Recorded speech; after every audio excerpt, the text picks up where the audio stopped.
Hi Phil, another European tour, but no new album. I hope it's coming soon. It is coming soon. So can you tell us more details, what we can expect? Well, I don't know if I should tell I guess I could probably give you the title of the album. The title of the album is called, I don't know if I should say this.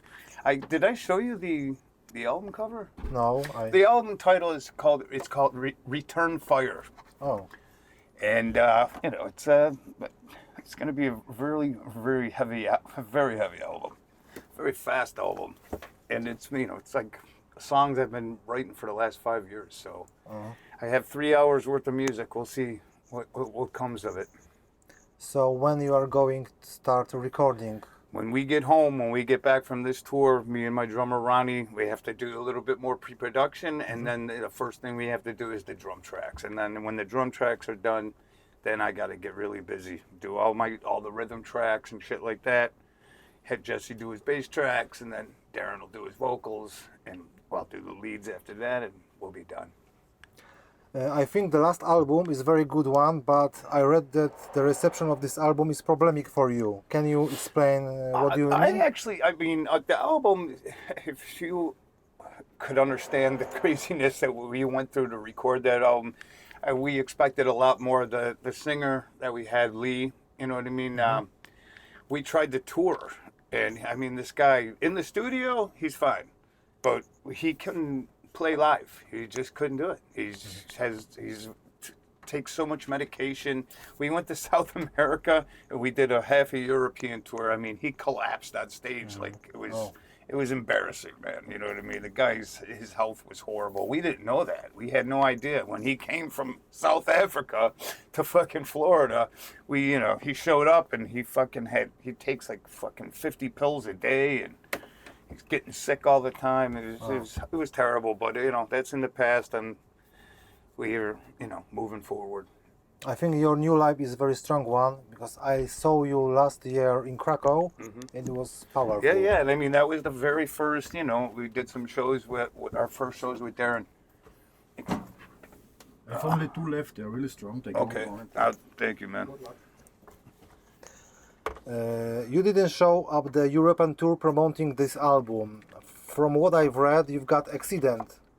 I did. I got in a car accident. We were doing a tour with Patushka in 2020, and halfway through the tour, that's when COVID happened. Yeah. And we halfway through the tour had to stop, fly back to America. America was all, everything was shutting down and everything. Maybe 2 months after I returned home from Europe, I was just going to one of the only restaurants in my hometown. I went to go get some Italian food, and I picked up the food. It was 2 in the afternoon, and I was sitting at a stop sign, and I'm looking at this green truck, and it was the only car on the road. I went, oh my God, this car looks like it's coming right at me. And it got closer and closer, and I went, oh fuck. Boom, this lady hit my car was destroyed. Brand new car, destroyed. Fucking my car did 3 spins. I don't know how I fucking lived through it. But long story short, instead of going to the hospital and getting fixed up properly, I thought I could, drink myself, fix myself with alcohol and drugs, and that didn't happen. I ended up in the hospital and then eventually into rehab because they couldn't help me with any kind of medication or treat me for my injuries, because I had to make sure there was no more alcohol and drugs in my system. So I did 35 days in a rehab. So that was the first tour without you, I think. Have you seen any videos from It's horrible. I told them guys, if you guys, they just wanted to go on tour so bad. And I was like, okay, go ahead, go make assholes out of yourself. And they did. And, I got paid. I stayed home while I was fucking recovering. And, I can't even watch that stuff. Both those guys, Josh and Ryan, they didn't work. All they wanted to do was fucking drink and do cocaine. And I can't have that shit in my band. I'm sorry. So I bet that was one of the reasons that you completely changed your lineup. Of course, I can't have that shit. I mean, our band has had enough issues with drugs and shit like that, and I don't ever want to see that kind of stuff. Cocaine especially, the worst thing ever. So now you have Darren on vocals, Ronnie on drums, and the new bass player as well. Jesse. How do you collect them all? How do you know them before? Oh yeah, well I mean Darren, I've known Darren. Darren, you know, he was a singer, guitar player at CKY. He was always a huge Malevolent Creation fan. 1998, he contacted me and just said, you know, he's just a huge fan and sent me a bunch of CKY stuff. And I just didn't understand because CKY's music sounds nothing like Malevolent Creation. But, you know, all these years later, Darren was really good friends with Brett Hoffman too. You know, really good friends. And you know, the weird thing is Darren used to joke and say, "One day, Brett, I'm going to take your job." You know, poor Brett was saying, "Yeah, right." And then, you know what happened? Poor Brett got sick. And, you know, I've still never recovered from that, man. That kid was my best friend since I was 10 years old. And to see what he went through and then to eventually lose his life is just crushing, man. He didn't deserve that. He was really, you know, later on in his life, man, you know, when we did Dead Man's Path and all those tours and shit, he was kicking ass, man. He sounded so great, man, and I just can't believe it. But the last thing he did say to me, you know, he said, if this doesn't work out and the treatments don't work and something happens to me, he goes, keep it going. You know, he's like, I was like, I can't imagine doing this without you, man. But you know, he's like, just you've been doing it from the day one. You know, even when I was out of the band, you got a good replacement. Then I came back, you know. But so I'm doing it. I love playing music, man. What do you want me to do? You know, all the albums we have. I mean, if those albums wouldn't exist if it weren't for me, and I just really don't want to throw all this music away. It's my music. True. You know what I mean? It's weird that it's like this, but I'm happy. We get the lineup we have now. Darren sounds fucking great, man. We can do any of the songs from any of the albums with Darren singing because Darren sounds like Brett. He can scream. True. You know, we can do the songs from Eternal and In Cold Blood and Will to Kill and shit. He's a good frontman, man. So perfect fit, we could say. Well, I'm just, you know, I just want to do a new album, man. It's been, you know, for me, it's like been almost over 5 years now, so we're due for a new album. You've got any other vocalist during all the time?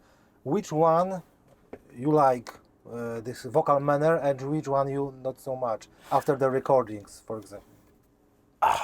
Well, you know, I mean, like Eternal and In Cold Blood when Jason Blackowitz was singing. You know, I mean, musically, you know, it's, you know, Malevolent music, and you know what I mean. But the vocals were different from Brett. You know, it was more, you know, monotone. But at the time, it was fine because we didn't want to bring in a new person instead of getting somebody else and bringing them into our circle. You know, band members. So we, you know, I would say Jason. You know, I don't say he's terrible, but when I listen to those albums now, you know, I go, man, Jesus, because we play these songs live, and you know, like Darren, he beefs up them vocals, and when Brett would do the songs from the Jason albums, you know, he did it good. And Kyle, he's a great singer too. Kyle, especially on the Will to Kill, he was great, and you know, he was my singer for HATEPLOW. And you know, we are all friends. A lot of people don't understand that. Even Brett was out of the band, but Brett had to be out of the band. He had some serious personal problems and, you know, some drug and alcohol problems, and he stepped aside. And he's like, Kyle, you know, you got my job. But, you know, after a couple records, Brett wanted his job back. And Brett, you know, he cleaned his act up. And we welcomed him right back in. But, you know, who am I to say who's good and bad? But, you know, everybody's they got good and bad points about them, just like I do. Tell me, because during the whole history of the band, you've got so many band members going in, going out. Why? Because a lot of people, when they join a band, they think they're gonna somehow magically become a rock star or something. You know what I mean? But they don't realize, well, you know, everybody wants to go and travel to different countries and shit like that, but there's a lot of work that has to be done. You know, man, I can't do everything. I've had to do everything all of this whole band's career. If I didn't write all the songs and find new members to, you know, play live with, the band would have been gone. And a lot of band members, just a lot of guys come in. And you know, they go on one tour and I can't do this no more. It's well, you know, it's not for everybody, man. If you don't like being away from your family, and you don't enjoy touring around the world and playing music, then you shouldn't be doing it. Do you still have contact with former members of the bands, like with Blachowicz? Yeah, I mean, Jason's probably the one that I don't talk to anymore. But Jason, the reason with that is Jason, you know, he's in really bad health. He's been, you know, ever since even when he was back in the band when we did Dead Man's Path. I mean, his health was horrible. I mean, he was fucking, when we were on tour, I thought he was gonna fucking die somewhere. I was like, oh, dude, please stop drinking, you know. And then when we got home, he got into a motorcycle accident. And when he was in the hospital, they found so many things wrong with him. You know, if you remember, Jason was a big guy. Remember, with the big stomach? He probably weighs maybe 130 pounds right now. He does. I hope to God that, you know, he gets better. I know he's been having a lot of surgeries. He's been in and out of the hospital and stuff. And, you know, I hope me and him can be on a talking level or be friends again, because, you know what, we grew up together. Mm-hmm. We have our differences, man, and I don't want to see anybody sick or, you know, dying anymore. I've had enough of that. I almost died a couple years ago. I kind of have a change of heart when it comes to, you know. But anybody else in the bands, I mean, I still talk to everybody. Mm-hmm. You know, I mean, a lot of these guys, they were in the band for a little bit, but that wasn't for them. Music wasn't for them. They wanted to, you know, start a family and stay at home and enjoy the family life, and that's fine. True. You know? Tell me, this is true that you or he left the band because of the mess which he made, the Jason, wearing inappropriate T-shirts, etc. What do you mean, in 1997? Yeah. Oh yeah, because we were playing in Essen, Germany, and some skinhead guys came to the venue early. I didn't, you know, and they were talking to Jason and Rob, and for some reason they, you know, were like Nazi skinheads, and they get, hey man, here, we brought some shirts if you guys want them, and they said the original Boys in the Hood KKK shirts, you know, and they were wearing them, and I went, what the fuck is wrong with you guys? What do you think, you're gonna go on stage with that shirt? I'll fucking kill you. They took them off, and like right before we went on stage, fucking Jason and Rob put those fucking KKKs, those fucking shirts on, and as soon as we started playing, people started throwing shit at them. I didn't know what was going on, and then I looked and I saw them wearing them, and I just looked at it, you're both dead. And then I beat the shit out of Jason, and I broke his nose, and he had to go back to the United States with his face. He looked like the fucking Elephant Man. Rob Barrett, he escaped. He hid from me for the rest of that tour, but you know, Jason, yeah, that was the icing on the cake for him. And last question connected to Jason. You've got one song, They Breathe. Yeah. Do you play it live or change the lyric? No, we haven't played that song live since probably that night.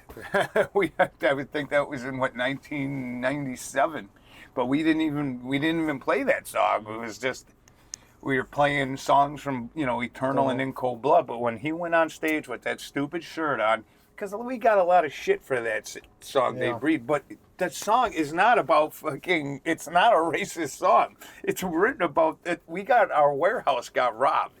And the people that robbed our warehouse, they robbed a bunch of musicians, and there were a bunch of white guys, you know, they're wearing the baggy pants. They always talk fucking, you know, an N-word this, N-word that. But they got caught and they got arrested. And when we were recording Eternal, we wrote a song about them because we said they were fucking cockroaches. They're pieces of shit.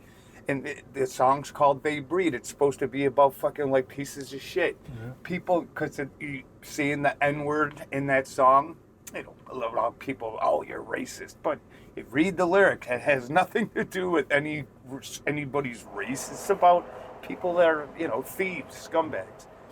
But, you know, we don't play that song, and that was fucking 30 years ago, man. True. Your musical style has not changed much for years. From the beginning, you have been playing pure death metal. Are you the person who keep always eye on the style? Of course. I mean, when I started this band, all I wanted to do was play the heaviest songs I could. You know, being a 16-year-old kid, I started a band with Brett Hoffman, and you know, it just things. After we got signed and stuff like that, I was like, man, I don't want to be one of those bands that puts out some really good albums and then they change their style and then everybody hates them, and then they come back and say, oh yeah, we're a death metal band again. No way, man. I mean, if you buy a record that says Malevolent Creation, you know what you're gonna hear. You're not gonna hear no acoustic guitars and, you know, new metal or shit like that. You're gonna hear fucking fast, violent music. So most of the music is written by you. Mm-hmm. Any other musicians write some Yeah, I lyrics? mean, I always encourage anybody if they're, to write write something. If it's good, show it to me, man. I mean, like when Rob Barrett was in the band, me and him would write songs together all the time, and I wish I had another writing partner like that again. But you know, right now I've got over 3 hours of songs that I've been, saving, and I have them recorded already. So now I just want to piece them all together and, piece by piece, put them all together with me and Ronnie, and then that'll be the new album. I want to. It'll be a new album, but there's going to be a lot of extra songs too. Because I want to have the full length, and then I want to put out an EP. I want to put some covers on there. I want to do some shit because who knows? This will probably be the last time I think Malevolent Creation records, full length albums. I don't quote me on that, but because it would be our 14th studio album, and I think I'd rather want to make it to 15. I think 14 is an odd number to end on. I think it would be better if we made it to at least 15 albums, but just in case that don't happen, when we record this new album, I want to make sure there's probably a good 16 songs recorded. Because So how long you think the new album will be? I mean, I'm shooting for probably like 45 minutes long. I don't want to make it. I just want to have a full-length album that's the normal length, but have enough for some EPs and some cover songs, some abstract cover songs, from bands that people would probably never heard of. They're bands that I like, that they're demo bands, that bands that put out demos in 1986 and 1987 that never did anything. But to me, those songs, I've contacted these bands and I told them I'm gonna fucking send me the lyrics correctly, so you know what I mean, because we're gonna record these when we do our next album. If you ever heard of the band Primeval from New York, from Middletown, New York, they were one of the biggest underground death metal thrash bands in around 1986, 1987, 88. They have their one demo, The Manifestation. I mean, they invited us in 1989. We went up with Cynic, Malevolent Creation, and Cynic did an East Coast tour just on the strength of our demos. And we played with everybody. We played with Suffocation, we played with Immolation, we played with Gorephobia, Ripping Corpse. I mean, going up playing in New York was and my favorite band, Primeval. And all these years later, I was like, I have to fucking cover with one or two of the songs off that 6-song demo, because that band deserves to be bigger. They never really did a full-length album. It's unbelievable. It's life. Yeah, I know, it's life, but you know what? Bands like that, I grew up listening to them. I still listen to those same demos that I bought in 1986, 1987. Thank God for YouTube, because all those demos are all online now, and I love it. And I wanna bring some of those songs back into it, because they'll sound just like a Malevolent Creation song, and people will read the credits and go, I've never heard of this band before. But it sounds like Malevolent Creation, because it's going to be Malevolent Creation playing their songs. It'll be cool. I want to try a few different things on this next this next album. So as you said, you wrote most of the music. I can say you are riff master because they are very powerful riffs. Of course. And tell me, do you have the moments that you are blocked, and you Yeah, cannot I mean, think? yeah, sometimes and I what do. do you I- do them to break this? What I situation? do, you know what? I have a lot of guitars, and when I'm like writing music, and sometimes I go, I start running out of good ideas because I always record things. And the best thing for me is I just grab another guitar. I feel like when I pick up another guitar, I don't know, it does something different for me. Some guitars I pick up and I play a different style. You know, when I get writer's block and I, have a little bit of problem, I just pick up other guitars. I got like 15 guitars. They're all really nice guitars and they need to be used. So when I have a problem, I just pick up another guitar or else I go and buy another one. You're playing almost 40 years as a Malevolent Creation. What gives you the strength to not give up? Because I bet that there were times that you think, Oh yeah, for "Fuck it." sure. I've probably said that a million times. Like, yeah, this isn't worth it. Being in a band with a bunch of retards is no fun. But I'm a retard too. I just do. Sometimes I'll take a little time off, and then I get that itch. I need to hear. I need to be around drums. I'm not a drummer, but I love drums, and I love to be surrounded with good drummers. You know what I mean? If me and Ronnie just sit in a rehearsal place for 1 month, I mean, we'll probably come out with 2 albums. I mean, it's that easy for me. Every time Malevolent does an album, it starts off with just me and the drummer. I show the drummer all my new music, and we pick out the best parts and we put down the best the best drum tracks, and just create songs. And I mean, it all starts with the drums and the guitars for sure. It's always worked for me. in the next years you will have 14th anniversary of Malevolent Creation. Do you have any plans for it? Well, that's let me see. How long is that away? 1990. What? The Ten Commandments? Yeah. Or you mean, well, according like 40 years since the '87 demo? Well, I tell you what, it is coming up pretty soon, and I'm glad you just said that because I'm gonna do a book actually myself. Oh. I've been offered to write a book quite a few times, and I really think that it's about time. There's a lot of stories out there that people really need to know the truth about. And a lot of things I promised I would never bring up again, like even with other bands. But now a lot of other bands are putting out books and shit like that, and you read the stories about what happened, in certain earlier tours and certain members. I feel like Malevolent Creation needs to do that because I think it actually will be hilarious. I mean, I wouldn't, talk bad about a lot of people, but I would tell some stories that people never heard, and I think it would be really entertaining for people, man. And I have tons of photos from all the way from '87. I'll probably all the way up to 2010. I haven't even developed the film. I've got thousands and thousands of photos I've never even seen yet.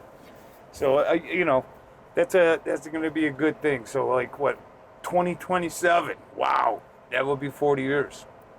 Yeah.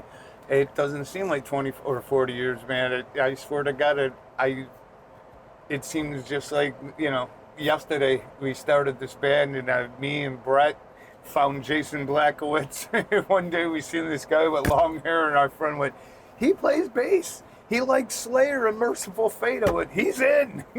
We brought him to, my house, and we started writing music together, man. But, I'd like to maybe get a lot of the old members, maybe do some shows, you know what I mean, with all still the old members and stuff like that, because a lot of them are still in Florida. You gave me a good idea. Thanks for reminding me about that, because I should. It would be a good way for me to maybe, especially get back in touch with Jason. I don't know if Jason physically could, get on stage and sing like that, but if he gets it, if he's feeling up to it and shit, that would be great. I'd love to do some shows in Florida and, you know, have them recorded properly for maybe a DVD or something like that. That would be awesome. Like, you know, Mark Simpson, he's still a great drummer. I talk to him all the time, and he lives 15 minutes from me. Oh. And you know, I would say, hey Mark, you wanna play a Ten Commandments set? He would do it in a heartbeat. It would be cool. You know, people like Alex Marquez, he can't really play drums anymore. And Nope. I don't. He's got a lot of health problems too. He's got something. He's missing all his toes on his one foot. He's fucking He's me and him we don't get along. I don't even want to get into that story. Anybody that knows Marquez, they'll tell you the same thing. So as you said, you found Malevolent Creation with Brett. Mm-hmm. How do you recall these times when you were just start playing music? Okay, I mean, when I started, you know, playing guitar when I was about 10 years old, I started taking guitar lessons, you know, Ozzy Osbourne, Randy Rhoads is my idol, you know, when I was 1980, when that first Ozzy album, you know, and British Steel and Judas Priest, Maiden, all those bands started it for me. And when I started to learn how to play songs, I'll never forget, I showed Brett and my other friends came over to my house, and I just got my first electric guitar and my first Marshall amp. And I was playing Hell's Bells by AC/DC. You know, I just learned it, my guitar teacher, and I played it for the Brett, and I went, oh my God, you're amazing. I mean, Hell's Bells, it's the easiest song ever, but at 12 years old, and the look on my friends' faces going, wow, you know, they thought I was like a really good guitar player. I really wasn't, but I got better and better. And then that's when Brett and me said, man, we got to start a band. Well, actually, it was all Brett's idea. Brett had it all planned out. We weren't even a good band or good musicians, but he said, you know, that one day it's going to happen. And you know what? It happened. So you start playing the band with him. Whose idea was the name of the band? Okay, the first show we ever played, we opened up for a Canadian punk band. I don't know if anybody listening or watching this, and SNFU. There was a band called SNFU from Canada. They were a punk rock band that was pretty popular. Like in 1987, we got to open up for them. We got that, you know, it was at a place called the Metal Shop in 1987. We had about 6 or 7 songs, but we didn't have a band name. But Brett, one of the songs that Brett wrote lyrics for that we played, we had a song called Malevolent Creation. From David Albert. And I just said, well, no, I mean, before that was one of the first songs we ever wrote in 1987. That was the first song I ever wrote, was Malevolent Creation. I never knew it was fucking all these years later and still be playing it, but we didn't have a band name. But I said, Brett, I go, you know, Malevolent Creation, where did you get that from? And he got it from, I don't know if in Europe, if you had this TV show, it was the Transformers, like the movies, the Transformer movies. There used to be a cartoon when we were like teenagers, younger kids, and Brett wrote a song about the evil Transformers, Galvatron or whatever, because I actually seen the episode where it said, you know, Galvatron and his malevolent creation of, you know, of robots, and I was like, that's it. Let's call the band that. I remember I opened up the dictionary and looked up the definition for malevolent. It said, you know, hatred towards others. I went, that's it. That's our band name now. That's it. There's no other name that'll work. And it, you know, it was original for back then. A lot of people couldn't even pronounce it. They're like, malevolent? Well, how do you say that? It's malevolent, man. But, you know. And how do you remember Brett? As I know, it was your friend from the childhood, yeah? Yeah, man. He was my fucking brother, man. I love that guy. Me and him.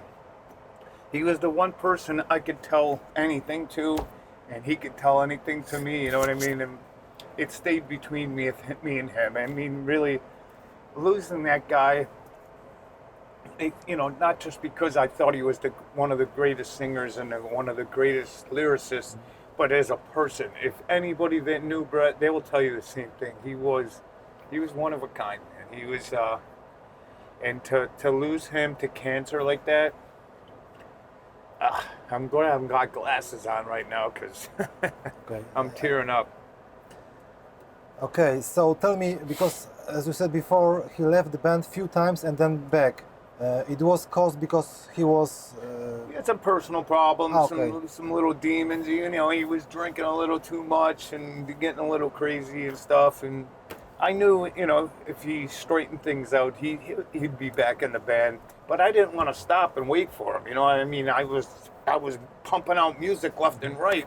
And, you know, just because he didn't show up for rehearsal no more and he disappeared, I didn't know where he was. You know, he was taking off with women and going on fucking drinking and fucking drugs and women and being a rock star. Currently, you are the only musician of Malevolent Creation who has been playing since the very beginning. Looking back at your history, are you happy with everything you have done?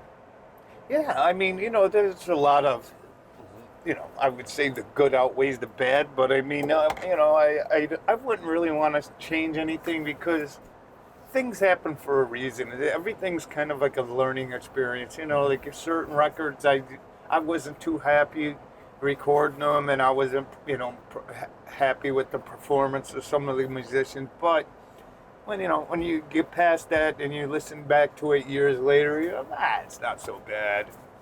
You know, it's just, it is what it is, man. It's just, it's a learning experience. It's a, you know, it's like a give and take. If you are talking about your catalog, to which albums you return most often? Well, I really always, one of my favorite Malevolent albums is because at the time in 2000 when we did the album Envenomed, me and Dave Colross were so tight. I mean, and we had, like, me and him in 1 month just wrote the Envenomed album. And there's a lot of songs, like you know, there's bonus tracks. We did a cover of Dark Angel's song, Perish in Flames. We did Epileptic Seizure from the second 89 demo. And the performance on that, like Rob and me wrote a lot of, you know, put up songs together. A lot of great guitar solos on that, great drumming. I thought Brett's vocals are great. Gordon Sims, the bass player, he was a great bass player. The only thing about that album is the production's a little, I think the drums are a little too loud, but that's actually a good thing because Dave was so good. Just a blast. Yeah, I mean, you know, but I really, that's my favorite album.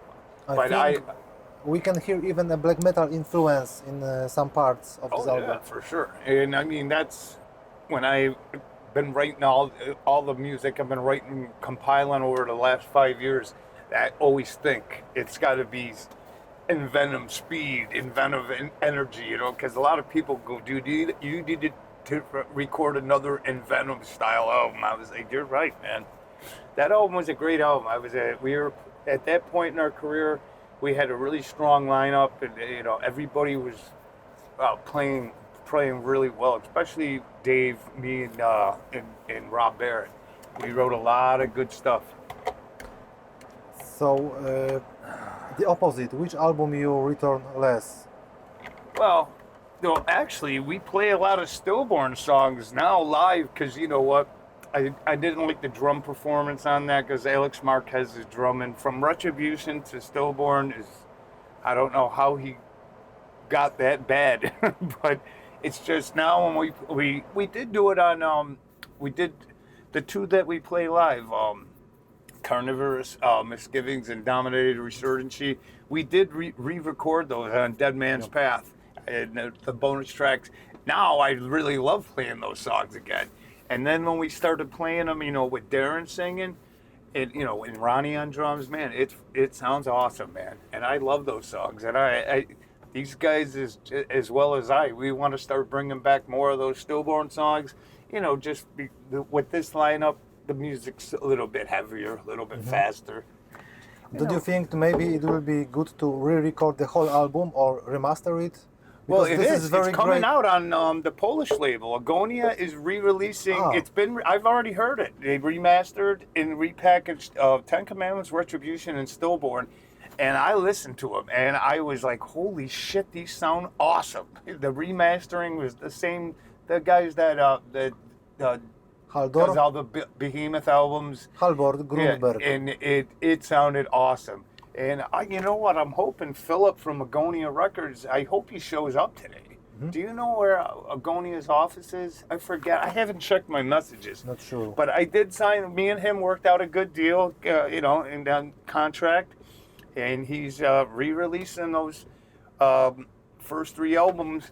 And it's good. Those will come out. And then in the beginning of 2025, our full length will be out. I'm back on Black Records worldwide. And, that's, the next thing.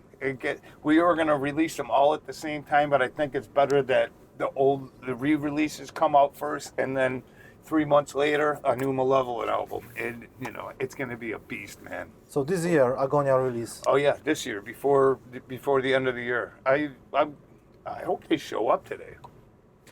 They're a good label, man, Agonia. I almost signed for the new album, but the deal that I got, Back on Black owns the rights to all the other albums, from Eternal all the way to 13th Beast. They bought the rights to them, and I get paid from them. I don't get ripped off like I was getting ripped off by fucking all the other labels that never paid me.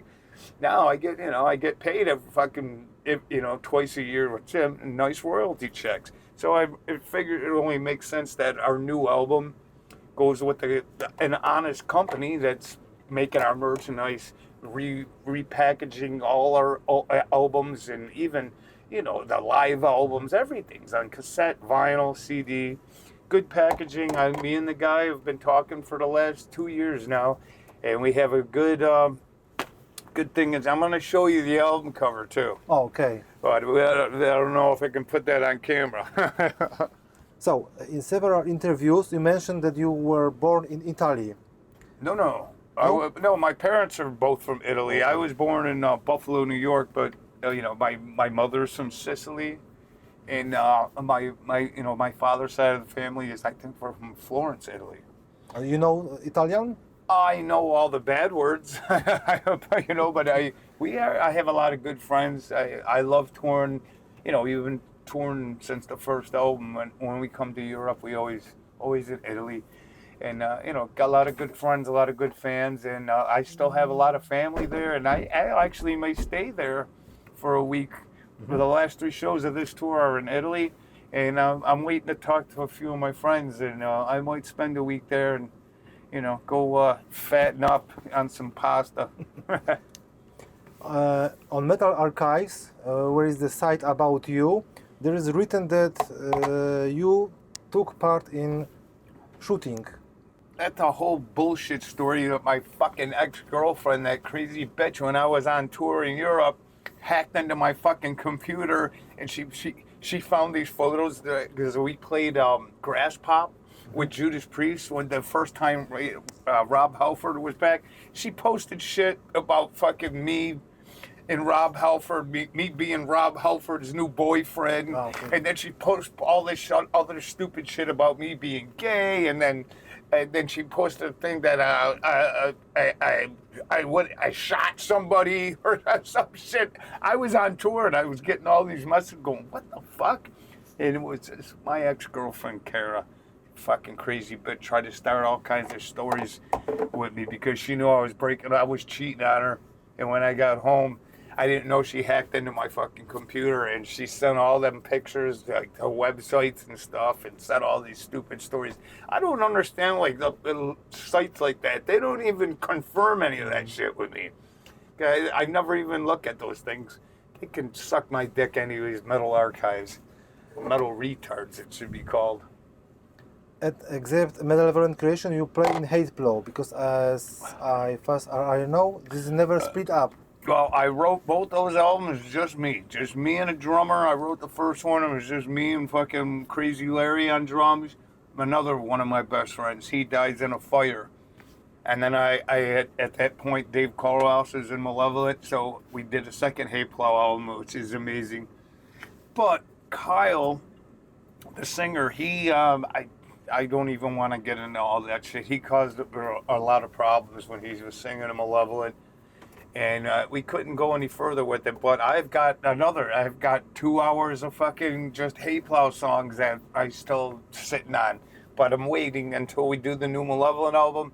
Then I'm going to decide who I want to sing on it, because I don't want to waste these songs. They're good, man. They're killer, man. They're fucking, it's total grindcore, like fast, real grindcore, not death metal riffs. People call it grindcore. No double bass, just all blast beats, and Old school, like well, Terrorizer. really, yeah, like it's if you listen to The Only Law of Survival, that album is brutal. I love that.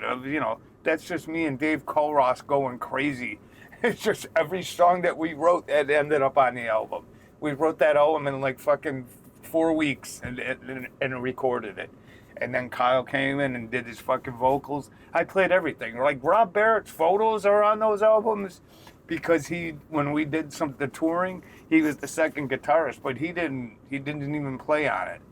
Even the bass players didn't even play it. I just played all the guitars. I wrote all the songs, played the bass, and then when it came time to play in live, I put a band together. They're basically the guys that were Malevolent Creation, So, in other words, we can expect the new album. Yes, but what's the main thing is the new Malevolent Creation album. When that's done, then I'm gonna pull out all those recordings, and Ronnie, would be the natural choice to do it because, he's going to, after recording this Malevolent album, Ronnie's going to be on fire.